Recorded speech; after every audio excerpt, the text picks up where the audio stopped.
Okay, and we are back to do this live stream thingy. Now, of course, we won't be on here for too long.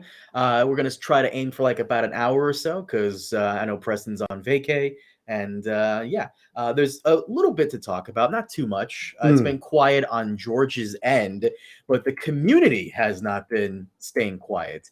What I mean by that is a couple of days ago, or I think it was last week, the YouTube channel Bend the Knee put out a video where they got information from someone behind the scenes that George is ready. George was ready to publish Wins, and he sent it to the thing. And well, I did some super sleuthing. I hit up the person that supposedly said this, and it was a video I put out a while ago. And you like that? Yes. Did you watch the video, by the way? I did. I watched it. Did you like the part where I added the Ukrainian battle noises in the background? Yes. Hilarious. I had to you actually what the audience doesn't know is that I actually had to cut some of your stuff because you had a lot of information in there. But a lot of it is what you've already said before, which let's remind the audience, you firmly believe that if George was really truly done, like just about to be done, he's making great progress, that he would be blogging about it constantly. But I have to challenge you on this. Like, don't you think that maybe he's so busy with like everything else that he doesn't have time to blog about his progress? Maybe he's doing things differently. If he's busy with everything else, then he wouldn't have time to write. What if he's writing, but he's too busy to blog about writing? I don't know if that's really George's style. I mean, give me the copium. Give it. Okay.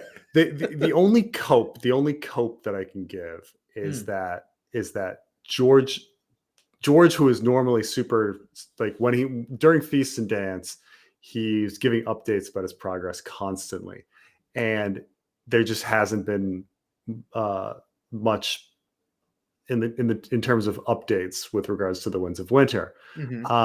And so one could argue, though, that, it's a lack of positive updates too, lack of negative updates. It's just, in general, he's just gone radio silence. He just learned, and he just changed as a human being. But it's too many things to change. I mean, think about this. Think about like your own personality, and very basic things like your work ethic and procrastination and stuff like that, like and how you get work done and motivation and all of that kind of stuff. Like, how much has that changed in 10 years? Maybe it's changed some, but has it changed significantly? Have you all of a sudden become a person that can do things at hyper pace, and you've put procrastination to the side? I mean, this is in a general sense. Like, yes, people change, but they also don't change, right? Like, or they change slowly. So the number of things that I have to believe that George has changed about, like if you're telling me Wins is done tomorrow, that's like, okay, I have to believe, one, that he all of a sudden had the work ethic to sit down and like finish the book. That's a big one. Right. Two, I also have to believe that he changed as a person and now goes radio silent on progress. So that's like a double thing, or like three, like he doesn't get distracted by other projects. He all of a sudden knows how to wrap up his story, which he's shown that he doesn't know how to do, through Feast and Dance. And so, I mean, there's a lot of things that have to be those ducks in a row where I have to get to that point. You're working on a video about the progress of Dance and Feast and all that, right? Yeah, I am. And it's actually been rather illuminating, like going back and realizing that, we all talk about the problems with Dance, and really those problems with Dance were the same problems with the split, and it's really the same problems going back to like the 5-year gap and things like that. For those that don't know what I'm talking about, like originally George when he finished Storm, wanted a 5-year gap between it and like the events. Like everyone would be aged up 5 years. Jon would be Lord Commander for 5 years. Dany would be ruling Marine for 5 years. Arya would be training at the House of Black and White for 5 years. Like he wanted all of that. Sansa would be living in the Vale for 5 years, and everyone would be a lot older, and then the story would pick up from there. But then George kind of realized, well, how does that work with the Ironborn and the Dornish? And it didn't really. So, or Brienne searching for Sansa. Like, how does that make sense that Brienne would be like wandering the country for the Seven Kingdoms for 5 years? All of it didn't make sense, and so the story has to stay at a standstill for 5 years for whatever reason until our characters can all of a sudden do something. This is actually permit me to be a weeb for a minute here. Sure. I love the manga anime series One Piece, and in One Piece, it's the Great Pirate Era, and all the pirates in the world, even the incredibly strongest ones with the best, strongest crews, they're searching for the pirate treasure, the One Piece. And our main characters have some like crazy stuff happen to them, and then there's a 2-year time skip where they all reunite and continue the journey. The bullshit idea here is that there are these characters called the Four Emperors. They're the strongest pirates in the world, closest to the One Piece. You're telling me that for 2 years, these guys stood still, waiting for our main character, like the world stopped for our main characters to train? That's I agree with you, and I think the time skip was a bad idea. I do, because fundamentally, I hate time skips in shows. They rarely ever work. It's really hard to believe that every character simultaneously like either stays in place or does the exact same thing for 5 years. Like no one, and then at the end of the 5 years, the action simultaneously begins for all of them, and the band gets back together. You know what I'm talking about? Right. Like, yeah. It's so unrealistic. It's just, in Batman Begins, where Batman disappears to the east, and then he comes back, and like all the people that he left are essentially in the same place, and they're all like, "Oh, you went away," and you're like, if you go back to your hometown, yes, some people are still there, but most people have moved or changed or done something else, they're not exactly the same. They're not completely different. There's like some change, some movement, like nothing, the world's dynamic. And that's the problem with like time skips, is they rely on kind of like these weird static aspects to characters. So yeah, George decided not to go with the time skip, which affected the Dany story, which was, I would say, one of 3 things that held back Feast and Dance. I mean, George was having problems with Jon, Tyrion, and Dany, each individually, with Feast and Dance. And so the reason he did the split is he was stuck on Jon, Tyrion, and Dany. So while everybody else was flowing, so he just wrote everybody else, and then published Feast, and then he was stuck on Jon, Tyrion, and Dany for years. Fixed Jon and Tyrion, went a little further, was still stuck on Dany, and then finally got unstuck on Dany and finished the book. But it's a lot of those problems, a lot of those issues with Jon, Tyrion, and Dany, like, you kind of push them to the Winds of Winter. Right. A lot of those stories weren't actually finished. Certainly Dany's story, Dany's left on a cliffhanger. Jon is left on a cliffhanger. Tyrion's left on a cliffhanger. There's no resolution to all that. We haven't had a battle of ice and a battle of fire and a meeting of Tyrion and Dany, and a decision for Dany to return to Westeros. So the idea that like somehow George has all of a sudden the work ethic to sit down and like finish the book, and like can keep out distractions, and all of a sudden became silent on his opinions, you know? I have a theory I want to throw at you, and I think this Yeah. is the most credible theory based off what Elio Garcia has said. So a couple months ago, we've discussed this before. Tomorrow I need to sit down and actually record this because it's a video that's late. So Elio Garcia, who is technically George's co-writer and the mod for the first Ice and Fire fan page, Westeros.org, back in October, he did an interview. And what he said in regards to George's progress is that what's giving George nightmares is struggling to finish in a position where there's only one book left. Yeah.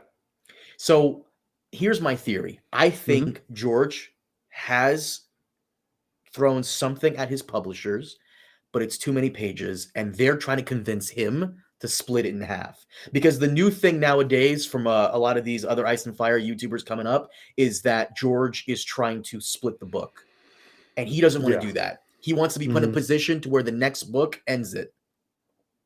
So that's what's keeping him. Right. Is that he's probably going back and rewriting certain things and changing certain things to where he doesn't have to split wins. It's wins and then dream, and that's it. Right. I mean, that could be the case. I have no evidence that it is the case, but we also have no evidence that George has changed his writing style and is capable of doing that. Like, we have not read anything from George since, I would say, A Storm of Swords, since 2001, that shows that George is all of a sudden in a concise writing style that's wrapping everything up. Like, the latest things that we've read from him, the Arion sample chapters, the Forsaken, Mercy, Tyrion 1 and 2, Barristan 1 and 2. Like, do any of those pieces of writing show somebody that is at the point where they're writing efficiently again and trying to wrap things up? Like, having gone back to a Game of Thrones writing style, we haven't. I mean, it very well may be that he's changed and all of a sudden his writing style is to that. But none of that's been provided for us. Like, we have no evidence of that. That's true. That's a good point.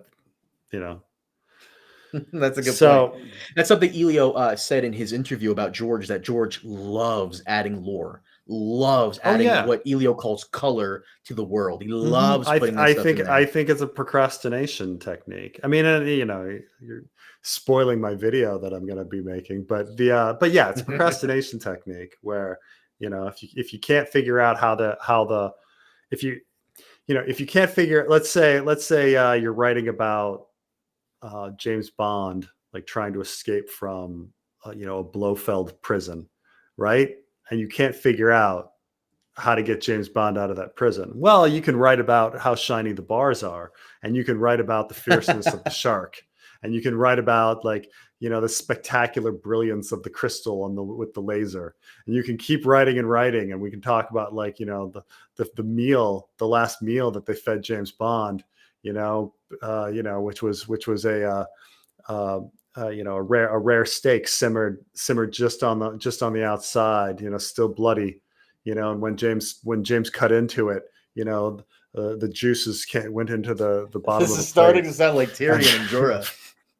That's what I'm talking about, right? Like, right? I can't figure out how to get James Bond out of this cage, but I can make a really beautiful imagery of everything around him. So I was trying really hard in that video to not attack Bend the Knee, that YouTube channel, not attack them, because it happens to the best of us. I also didn't think that the guy who was behind the whole thing, who says, his words are taken out of context. I hit him up, Michael Speakman. I hit him up on Blue Sky. I was surprised he got back to me very quickly. And I asked him, like, hey, what did you mean by this? Yada, yada. I could tell he was getting a little annoyed with me by the end of it. But I'm surprised he got back to me so quick. And I don't know. I quite like that, doing that video. I like researching the stuff and going into the whole thing behind wins.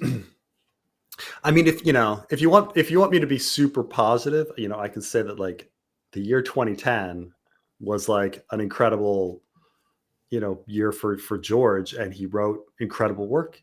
And he has the ability to churn out 500 to 600 pages of brilliant writing in a year. He has that ability.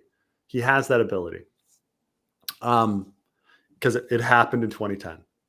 And so if he's truly at 1100 pages with the last update, at any point one could argue, well, it's in him to sit down and boom, 500 pages in a year. Like at any point, if he has another 2010 year. It's just that the year's 2024. We're going into 2025, baby. Right. Hey, look. I know you keep saying this all the time. He needs another COVID. Hey, he needs another COVID. Bird flu is just around the corner. Trump is coming back. If the stars align, we're all back at home in a pandemic, another pandemic. Oh man, there it is. There it is. There it is. Yes. Speaking of that, I have no segue into this. I wanted to show you this Thrones AI thing. So Google is putting out this crazy AI thing, and someone made the Game of Thrones opening theme with it. It's supposed to be Ned.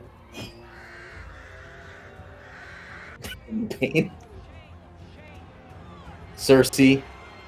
Well, that's not Cersei. What do you mean? I mean, Cersei's our boy Bran, time traveling Bran. I mean, first of all, like, look, Lena Headey is a beautiful, beautiful woman, but Cersei's like supposed to be the most beautiful woman in the world. Is AI there yet to make the most beautiful woman in the world? I don't know. I like how they gave Bran the glowing eyes, though. Like, look at that figure. I mean, I understand they're also yelling shame, and she's like fully clothed. So, like, what is this? What is this scene? They got the feet down, though. The bloody feet. They got that down, though. It's really about the details. It's about the details. Yeah, that's true. What is that guy? Is that guy? Okay, that's Bran. At least he's got the red hair. Okay. And then I guess that's older Bran? What? Is that Disney World? What is that? Unfortunately, again, I had to like silent this. It's Game of Thrones thing. I don't get copyright claimed. There's your Joffrey who's got Targaryen hair. Maybe the AI is seeing into George's unreleased work, and there's going to be another wedding with Aegon, fake Aegon. I mean, it's interesting that I mean, I don't know how this AI does stuff and everything, but it's interesting that it takes elements from the show and the books, right? Mm-hmm. So like it recognizes that in the books, Bran had red hair, and so he has red hair. And it recognized that Cersei in the books had bloody feet, so it gave her bloody feet. But then we get to Joffrey, and it screws up on something like his hair color, but then it places him outside, which is how the show had the wedding, even though the book's wedding was inside, right? Good point. It's very, very, very, very fascinating. And of course, four-legged, wrong legs, number legs on the dragon. Oh no, four-legged. Oh no. Oh, there's the faces. Okay. Ooh, that's an interesting. Okay. The Night King. Hey, he looks like Tim Curry from Labyrinth. I don't know if or not from Labyrinth, from Legend. You ever seen him? No. Tom Cruise in Legend? No, I've never seen that. It's one of Tom Cruise's first movies is a fantasy movie called Legend. 1985 film. And it's Sloane from Ferris Bueller, Tom Cruise, and then Tim Curry as like this devil character. You should look it up because he's just like, the horns on the dude is like insane. Tim Curry, Devil Legend. Let me see this. Oh, I've seen this before. I've not seen the movie. I've seen like this picture. Whoa, that is a gnarly devil. Whoa, that's Tim Curry. Right. Yeah. Well, yeah. Holy How are you supposed to know, right? Damn, that's crazy. Yeah, I could kind of see it. They gave him little nipples and everything, and he's that kid here is just crazy. Yeah, interesting. Got the dead all right, and I guess this is a red wedding.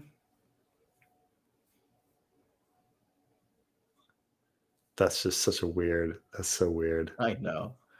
Ned Stark, I guess. I don't know. Tyrion, which I could see. Is that supposed to be Tyrion? I mean, who else has that scar with the hair? And it's funny because they give you the show eye scar thing. Okay, I guess. And then we have. So this is what I said to you yesterday. Asian Varys somehow feels just right.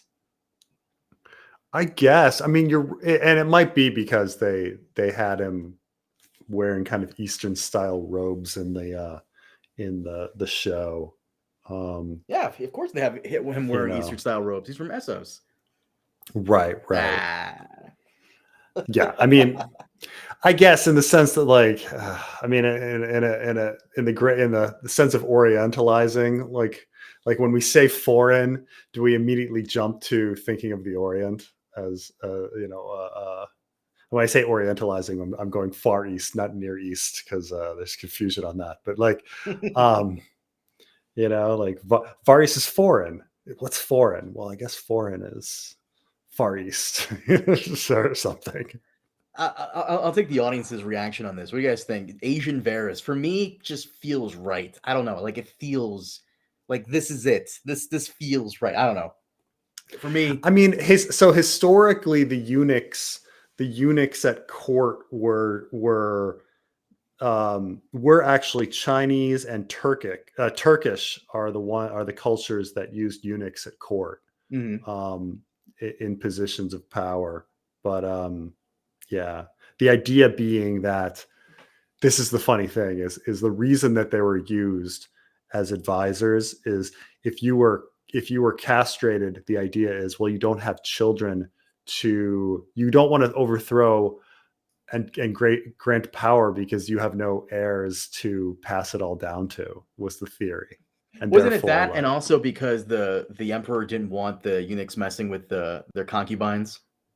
Well, I think that's why like eunuchs were used for other situations, but I'm saying they were like used as advisors in court, and some of them did end up gaining significant power.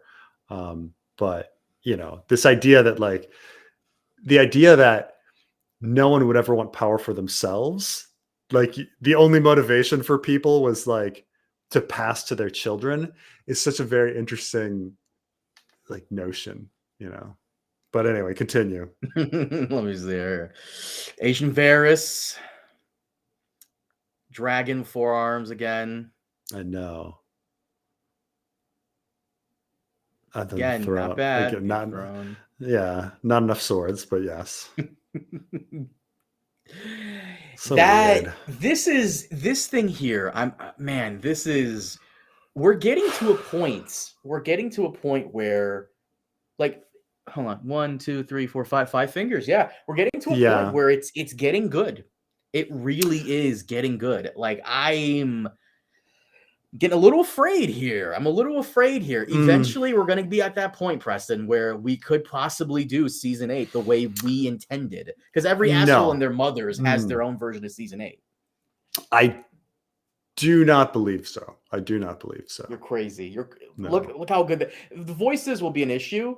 But even then, like, they partner up with 11 Labs, the thing that does the voice. But it's an inability to make something new. Like, look, for many things, like I was having this conversation today about pop music and AI with pop music. Can AI be putting out the next pop singles? Now, with something like pop music, where music is largely, pop music is, not that creative and huge, right? It's kind of the same thing, like, and that we do just have the same melodies all over again, and everybody talks about like the the how everything's the same 4 melodies and the same 4 notes and all of this, and that AI could possibly put out a hip hop song, you know, because music is so uncreative, like pop music is so uncreative. But I don't know, with when it comes to like visual storytelling, there needs to be some edge. There needs to be something original. And AI can't do that almost by definition. It's You think so, finding, huh? yeah, it's finding everything out there, and then it's just churning an approximation, like an average of stuff, right? Now, and the thing that's going to kill it is it shitting where it eats. Like once AI starts filling the internet with its own products, then AI is approximating entertainment based on itself. So it's going to get bad. I mean, Google's already horrible right now. Google's worse than like I can't get answers on Google. What do you mean? Anymore. I love Google, kind of. I mean, now when I put stuff in, like they do like half the page is like AI found, and that stuff's all wrong. And then like I go down the links, and like the first page doesn't have what I want, and I have to go into the second page, sometimes the third page, to find something that looks like it might have the answer. It's getting really bad. You think so, huh? So I think maybe it'll get fixed again. I don't know. But for me right now, Google is unusable. Unless I have to, it used to be you Google something, you throw in a couple words, and like you're getting what you want. Now I have to be very specific. Like I have to put into Google like a 10-word phrase before I'm getting something that's close. Right. It's because there's so much shit. There's so much advertisement. There's so much. I mean, it's not just the AI. It's also the spam. It's also the other crap that's out there. But I hear what you're saying, and it's not that I think you're. It's not that I think you're wrong. It's just the stuff that I'm seeing with AI, man, dude. Like it is insane. Like like the stuff that it can do is crazy. Preston, it is crazy.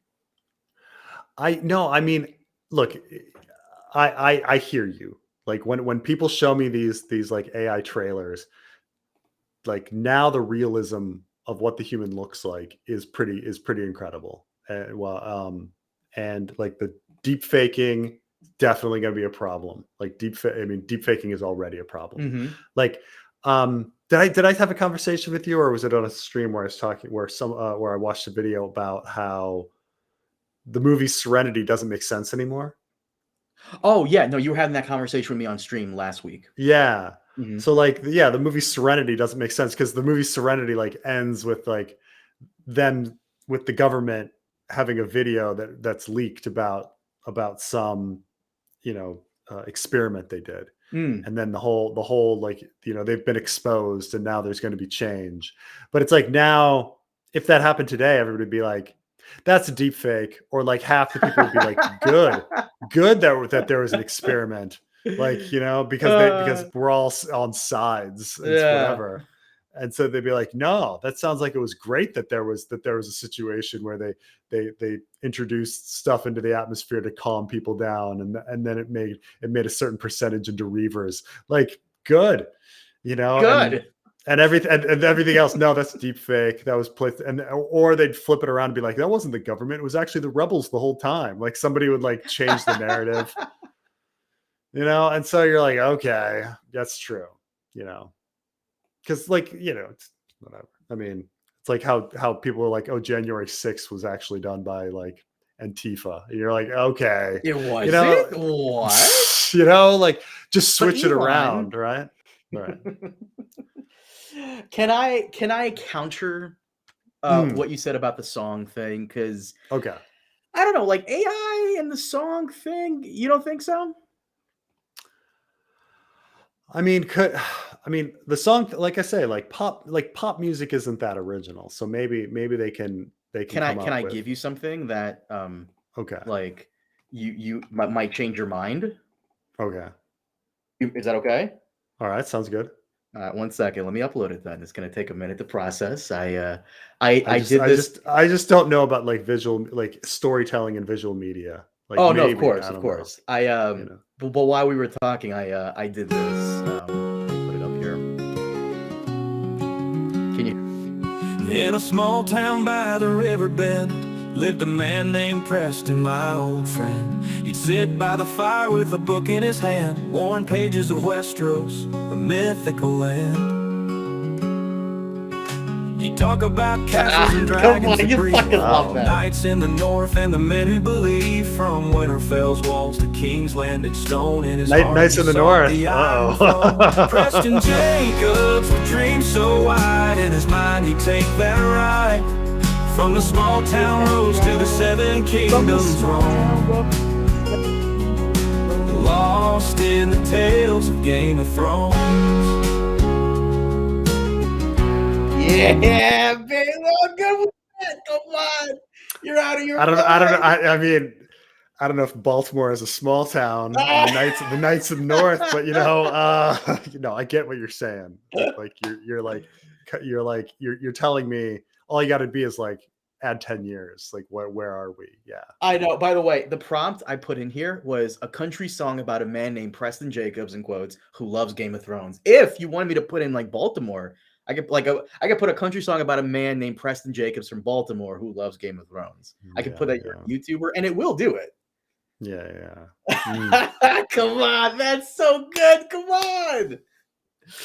It's fun. It's fun. Death of society. The death of society. You're not wrong. Speaking of death of society, Dune. Oh, fuck. I'm enjoying Dune. Oh. It just wrapped up, and oh my god, they announced a season 2. Yes. Season 2. Now, are you amazed by? Now, I haven't gotten to the end yet, and what I've seen so far is fantastic. It is, and it's fantastic in acting and special effects and directing and even like the story so far has been really good. Do you also like? Do you really like? Are you impressed with the story? That's what I'm really. And there's going to be another question after this.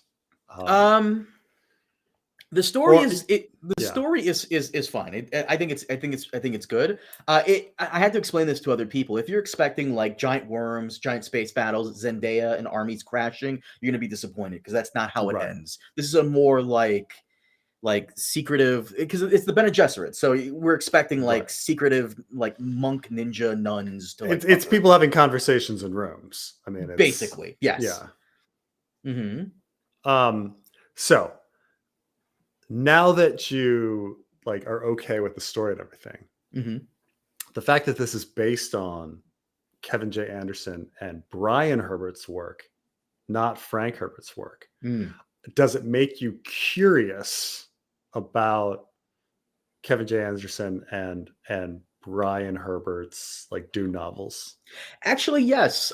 Because a lot of people love to say, because I scrolled through the internet to see what diehard Frank Herbert Dune fans think about his son and Kevin J. Anderson, and the majority of people seem to be in agreement with Frank Herbert was all about philosophy and all that stuff, and just the human condition, whereas his son Brian, it's quite clear that he's trying to do some kind of like cinematic universe with Dune. It's kind of like he's trying to do some kind of Marvel thing. And yeah, okay. But that's not a bad thing. Remember when everybody used to like the Marvel stuff and now it's like popular to hate it? So like, it's not a bad thing. I get it. I've because there's so many people that like really, really hate on the Brian Herbert, Kevin J. Anderson stuff because they think it's like sullying Frank Herbert. There's like people that have a bias, but then I've read some people that are like very balanced about it, and they'll say, look, Frank Herbert's stuff is great and it is the best, like, but they'll say Kevin J. Anderson and Brian Herbert's stuff is not bad. Like, they're not saying it's like excellent, but they're like, it's okay. Like, like it's not horrible is what they say, like it's okay. It's still good. It's in a different, it's a very different style. Mhm. And it's not in the same style as Frank Herbert, because Frank Herbert is very philosophical, but they'll say like it's still good stuff, you know. It's the reviews I've seen. I've never read. I've read Kevin J. Anderson other stuff. I've read some of his Star Wars stuff, but I've never read his Dune stuff. Yeah. So Are people's problem is that the Brian Herbert shit is not as horny as Frank's stuff? Because I know Frank was a very horny guy, and he put that in his writing. I would say the number one thing is the lack of. I would say the two criticisms I see are, one, not philosophical enough, because usually Dune fans all have a hard on for God Emperor of Dune and just go on and on about how like great God Emperor of Dune is. Okay. Mhm. That's and all the philosophy in it. And the subverting of expectations of Dune Messiah and how incredible that book is and stuff like that. So there's that aspect. And then there's ones that just don't like the fact that the big bad at the end of that they put in their ending of Dune was machines, you know, like they didn't like that was the big bad that Frank Herbert was like pointing to in the end. Like so like they like don't like that choice of bringing the machines back as the big bad, Mhm. and they don't like the lack of philosophy. Other than that, and they you know, or just the fact that it's in a different writing style they don't like. But it's not a bad writing style, it's just a different writing style. I mean, but it's strange because the same hate is not given to Brandon Sanderson finishing Wheel of Time. Hey, real quick, did you? Yeah. This is something that someone, I'm trying to find it right now. So pardon to the audience if you keep hearing me like type away. Someone put a link in my server about how all of these famous story authors are Mormons, and I'm like, Yeah. really? Right here. Here's the video. It's a video by Alyssa Grenfell. The ex-Mormon girl. Yeah, I watched the video. Yeah. The bizarre reason why so many fantasy authors are Mormon, and I'm like, there can't be that many, can there? Oh, And it's a lot. It's a lot. Yeah. Oh my God, what the fuck is this? Yeah. It's so let me just her explanation was very good. Like look, when your religion is a big fantasy thing with lore, like yes. But she also explained it like well, she was also saying that you're driven to it because well, one, like you're driven to it because all of a sudden you find out that there's these Mormon authors, and then you read those Mormon authors, and then it creates another generation of Mormon authors in the genre. So there's that kind of you know, propagation. Mm-hmm. But she was also saying that no, there was something about like as well, like because you're not allowed to do anything fun in your life, that you're kind of home reading books as a young adult. And so you end up reading, because a lot of it's not just Brandon Sanderson, like it's a lot of young adult fiction, like and so you're kind of stuck reading the young adult fiction, yeah, because you're not going out and having fun. Well, dude, I'm Brandon Sanderson. Okay, fine. Stephanie Meyer? What? Orson Scott Card. Okay, yeah. Orson Scott Card was pretty famous. Yeah. The Maze Runner guy. Whoa, like there's so many. I did not realize. Twilight is the one that caught me off guard the most. I did not realize that at all. That's crazy. Right. Yeah. Huh. Oh yeah, there's a whole thing in there how she has to like they don't have sex until they're married thing. Yeah. In Twilight. Yeah. Fuck. Now that you said that, like now it's starting to come together. Oh my God. It's starting to come together. Holy shit. Right. But it's weird, like having I did start reading The Way of the King by Brandon Sanderson, and it is just kind of strange that there's just no romance in it, which is just like there's no sex and romance, which is just so odd because it's so sterile in that sense. Like I'm so used to George R.R. Martin and how sexual George R.R. Martin's world is. That it's gritty and dirty and real in that sense, you know. But let me ask you something about that Sanderson book. You're talking about. Let me pull this up here for the audience to see. So you said it's The Way of Kings, right? Yeah. So this right here. Yeah. So I have to ask you, what kind of fantasy is Sanderson doing? Is he doing like it's Harry Potter where anybody can like flick a wand and a fireball comes up, or does it have to be like no, it's very rules. different. In fact, it's almost the definition of rules. I would say that like most books don't like, now people talk like when people praise Brandon Sanderson and they're like, well, you know, he comes up with these like, you know, magic systems. And when you have a magic system for your universe and blah, blah, blah, for your lore building. And I'm like, I think Brandon Sanderson's the only one. Like people don't come up with magic systems. Okay. Like people write stories. And then if there's magic in it, there's magic in it. And there's a mystery to it. Okay. Brandon Sanderson's the only one beforehand being like, here are the rules of magic. And, you know, like, and it's just a very video game Dungeons and Dragons way of like seeing things like, well, your spell only goes 150 meters, you know, like you can, and that character over there is 160 meters away. So your spell fails, or you roll your dice. Oh, we can do a saving throw there. You know, like that's how his magic systems are. They're logical and there's rules, and he uses a lot of exposition to explain that shit. Yeah.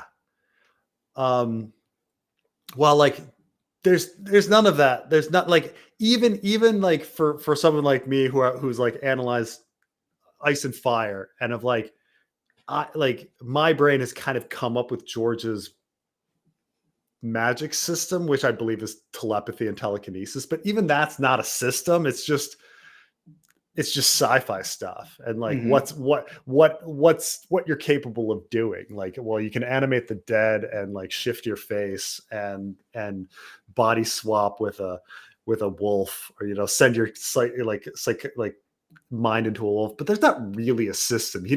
George didn't sit down like being like, well, this is possible and these are the rules and this is what happens as a result. No, he just wrote. It's the same with like Tolkien. He doesn't have any fucking rule. There's no system. He just wrote. Brandon Sanderson is the only one with he's like the only one that has a magic system. I don't know. Like honestly, it's just odd. I respect that because like as a kid, I would get so fed up with like certain things not like being written into as a rule and then not make. For example, a perfect example is obviously it's no secret that I like Pokemon, or I did as a kid. I loved it. As a kid playing the games, you know that Pikachu can't just fucking Thundershock an Onyx and win, or better yet, like in the Pokemon movie, Pikachu thunderbolts a golem. It's a fucking rock, and it just wins. But in the games, you can't do that because rock is resistant to electric types. But in the movie, they throw that rule out the window, and that's always annoyed the shit out of me. And so I gotta respect Sanderson here for putting like the rules and sticking to it as much as he does. Yeah, and I think it comes from an era of Dungeons and Dragons and video games where all of a sudden you have a certain amount of energy and like you can start, you know, I've got my mana. My mana's at 90%, and you know I've got this many spells and all of that. You know, and I think it comes from that. But I will say that it also removes any sense of mysticism and like mystery to everything. Really? Oh yeah, there's none. There's none. You know, so at least in this book. I mean, I don't know. How you liking it, by the way? It's fine. It's not for me. It really isn't. I'm gonna finish it, but it's not for me. When I was talking to Amber, because I was doing the can Brandon Sanderson finish wins like video. He can, but it won't be any good. It's completely different writing style. When I was doing that video, I hit up Amber because, Miss Amber, for those of you who don't remember, Miss Amber, who runs the YouTube channel Road to Tar Valon, I was hitting her up. I'm like, hey, what can you tell me about Brandon Sanderson? I don't know much about him other than he does this, this, and this, and this. And she was just telling me a couple of things. And one of the things she told me, she goes, be very careful when you criticize him. Don't talk shit on Sanderson. Yeah, people come after it. Yeah, people dude, he has a cult. The cult of Sanderson will come for you. I was like, oh fuck. I had a couple of jokes written about him. I removed those immediately. Look, he's very imaginative and he's very prolific. Okay. Mm-hmm. He is. He's a clunky writer. And you're not going to have things, as I say, like mystery or mysticism or sex in your book. Mm-hmm. Which are, things I like in stories. I like people don't have a problem with that in Lord of the Rings. Yeah, I mean, Lord of the Rings is like a whole different kind of thing, right? Lord of the Rings has like sentimentality and legends and feelings of honor and stuff like that you don't get in other stuff, but and there is a mysticism. There's a lot of mystery and mysticism to Lord of the Rings. But in regards to like not having like sexual situations and whatnot, no one really complains about that. Though they do always try to like paint Frodo and Sam as gay, which would be awesome. Which would be awesome. By the way, speaking of gay, awful segue. I wanted to you and me. I wanted to bring up. Did you watch the King's Road trailer for Game of Thrones? I did a video of like. I watched your video on it. Yeah, I watched. Do you mind if we watch the trailer again, real quick? Sure. Let's do it. They're breaking canon, but then again, in the name of the warrior, let me put this up. I charge you to be brave. In the name of the Father, I charge you to be just. In the name of the Mother, I charge you to defend the innocent. Arise, a knight of Renan's Rest. So right then and there, a Northern Knight? I mean, the Manderleys, right. Sure, but... Sure. I bet, is this why they got it for your AI thing? Hey, look. It's made by the South Korean company Netmarble, and they used a lot of stuff from the show. It's show continuity, so whatever. Here's my first thing about, and I'm stealing this line from Red Letter Media from who's the one that's super into horror. You know how it's Mike, it's Jay and Rich Evans. It's Jay. So Jay once said, and I'll remember this because it's so good, because he was describing the new Ghostbusters movies, the ones with Paul Rudd, and he's like, what I don't understand about these movies is they spend all of this time paying so much reverence to a movie that was incredibly irreverent. And I was like, oh man, like that is so correct, because like the beauty of the original Ghostbusters movie is that it's just so irreverent. It's just like shitting on everything and like not taking itself seriously. And then you've got these Paul Rudd ones that are just like so sentimental and paying reverence to like this.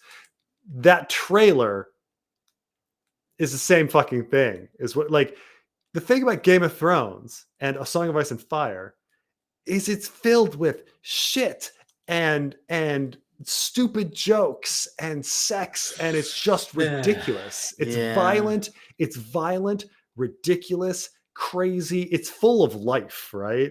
And that trailer is like, a knight in the north, and like paying all of this respect to something that like doesn't pay respect.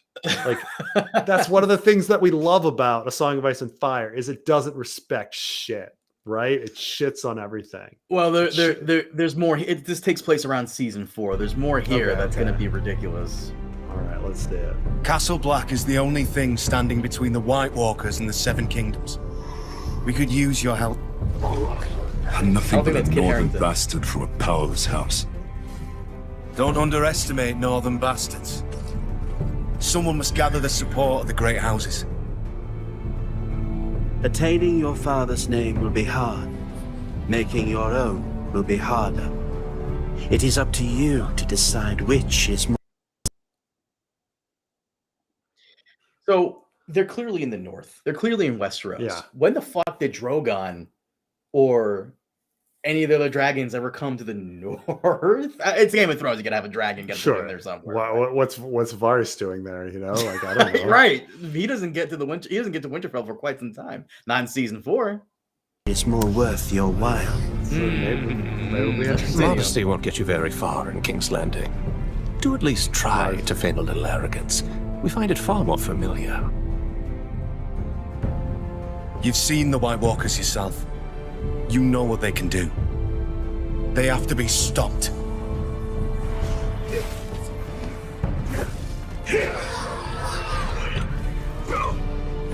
Is he on that island? the island in the north? Yeah. Good friends. John, I will see it done.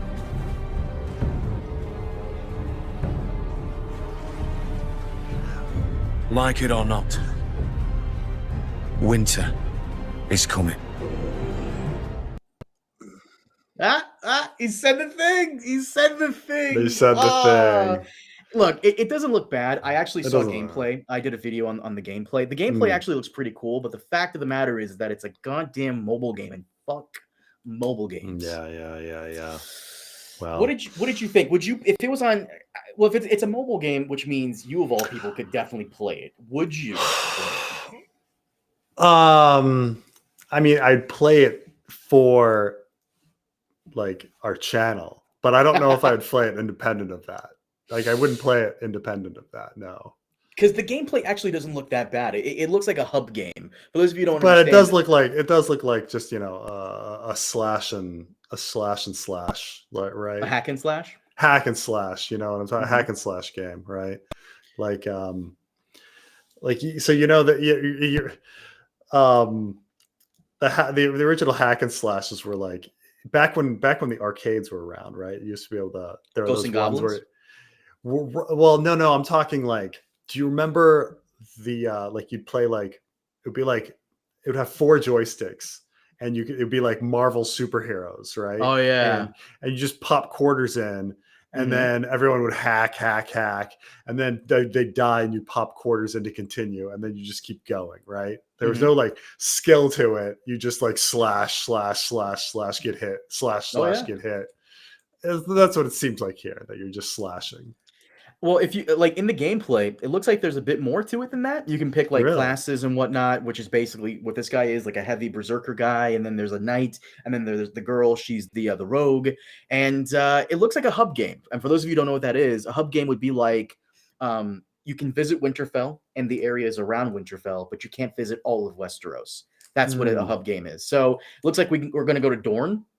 Looks like we're gonna go to not the Eyrie, the Iron Islands, maybe the House Tyrell. But here's the thing, though: we know unless they're doing their own continuity, which it looks like they're doing their own continuity. Yeah. I mean, it looks fun, no doubt. Like this looks like it would be like fun as anything. But I can't play video games. You know, I know we know he fails in his quest technically because in the show like none of the houses come to their aid. Yeah. So what the fuck? It looks fine nonetheless. I think you. I don't have a good phone for this. I know you have a decent phone. I think you should cover it because it would look like fun. And yeah. See what I can do. When does it come out? It's out. Is it out already? No, 2025. Okay. Hopefully they port it to PC. I know I've kept you for too long. To wrap it up, I have to ask you, did you see this? I did see the trailer. Yes. How fucking good. Oh, dude. I'm not a big Superman guy. I'm not a big DC guy, but that looked fun. It did. So, I mean, I think there's something super. The interesting thing about Superman is you always go back, like as much as they try to make Superman edgy and different, and you always go back to this sentimental like aspect of Superman being just like the pure good hero, like the pure good hero that you can, and you want him to succeed in the end because he's so good. Right. And there's something very charming about Clark Kent. That's I'm a sucker for the Superman tale, which are like some people, man, it's just why I love Christopher Reeve's Superman so much, but some people, like, I don't know, some people don't like it, but who doesn't like the Christopher Reeve? That one's the all-time like great superhero film. I know, as stupid as it is. What? You're crazy. The Christopher Reeve one was okay. Like the time travel thing, the fly around, or like and Superman 2, which is the better one, like the cellophane thing and all sorts of stuff. But and then it went downhill with Superman 3 and Superman 4. Yeah. Real quick, one last other question for you. Please tell me you've been watching Skeleton Crew, because I watched the first episode, and I made those jokes about how isn't it really weird that his planet is so suburban Earth, like with curbs and bikes, tassels on their bike handles and stuff, but. I watched the first episode. I understand that you've gotten a lot further and that you really like it. So I think that the three main Star Wars things that came out this year was an ending to Bad Batch, which was fine. Acolyte, which we've discussed already, and this is so far the best Star Wars thing we've gotten this year. I'm really digging it. What annoys me about Acolyte the most is, and we already discussed this, but I want to rehash it for the audience who may not have caught it.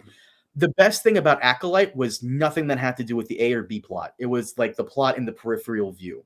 Like, remember, like in the last episode of Acolyte, the senator guy goes to the Venestra, the green alien. He says to her, you guys think you can control it, but you can't. You never could. And she goes, Senator, we never claimed to have control over the Force. And he goes, not the Force, your emotions. Oh. Yeah. Ooh. Yeah. Where's that plot in? Right. No, I mean, Acolyte had elements here or there that were really fucking great. They did.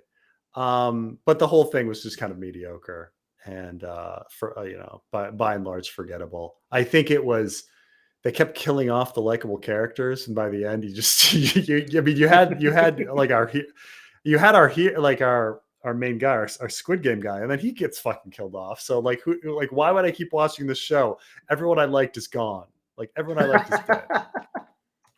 Right? Well, here's the thing, though. You made a good point. Acolyte, mediocre. Okay, fine. But for $230 million for what, 6-8 episodes? It better be the greatest fucking thing. At $230 million. In retrospect. Yeah. The only thing I'll say, it did have the best. It did have the outside of the Phantom Menace, it did have the best fight scenes in any Star Wars. Yes.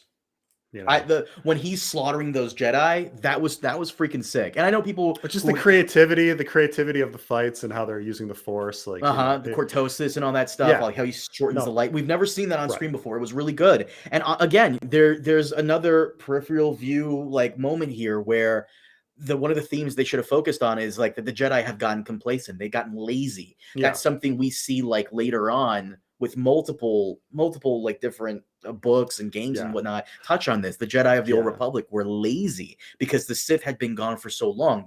The sword got dull, the knife got dull without the Sith there to sharpen it. Right. I'm just saying that like the characters I liked. Okay, we start off, we get Trinity, she dies. Okay, Well, I don't got Trinity anymore. Okay, then we got your boy Tommen. He dies. He got like we got a Wookiee Jedi. He dies. We've got Squid. We've got the guy from The Good Place. Russia. No, Russian Doll. He dies. And then we got the girl from Wolverine. She dies. And then we got Squid Game, and he dies. Like, all those people, I liked each and every single one of those characters, and they all die, and we're left with the twins and like their like romance guy, right? And Manny Jacinto from The Good Place, who plays Chimere. Yeah. It wasn't good. It wasn't good. And for $230 million, we need something a bit more than mediocre or not good. And I think Skeleton Crew does a great job. I even liked the witch cult. I even thought they were interesting. Oh, they die. Why do you say things that is going to get my video downvoted? I know. I like the witch. I thought the witch cult was a fascinating concept. Mm-hmm. I'm really fascinated by the idea of other cultures and religions utilizing the Force. I think that's a really interesting concept that we can, like. I really like the witches from Rebels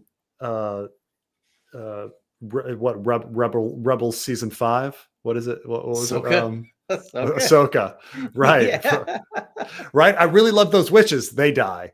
Like, why do they keep taking all of these fascinating ideas? Like, what do other cultures do with the Force? How do other cultures yield the Force? Because the Force is, something that's there, right? For everyone to yield, to wield, for everyone to wield. That's a fascinating concept. And so we know how Jedis wield it, but how do everybody else wield it? Like, and so when these witches are wielding the Force, I'm like, ooh, this is the witches of Ahsoka and the witches of Acolyte. Like, I'm like, this is fascinating stuff. Let me learn more about the other dead. I wasn't a big fan of the witches. I thought the flashback stuff was unnecessary, but whatever. Skeleton Crew, man, this has been a fun adventure. I'm quite enjoying the hell out of it. This is a very good move of them to put the 2 episodes in first, because the first episode is probably the weakest so far, but they're just setting everything up. So whatever. That's maybe episode why I didn't 2, continue. 3. Oh man, what's the guy? I know his name is Jod, but Joaquin. That's not Joaquin Phoenix. What's this fucking guy's name? I know his name. His name is Jude Law. Thank you. You're confusing Joaquin Phoenix with Jude Law? I'm sorry. Jude Law. I'm trying to think of their connections. I was like, well, they were both in movies about AI. Jude Law has done such a good job here.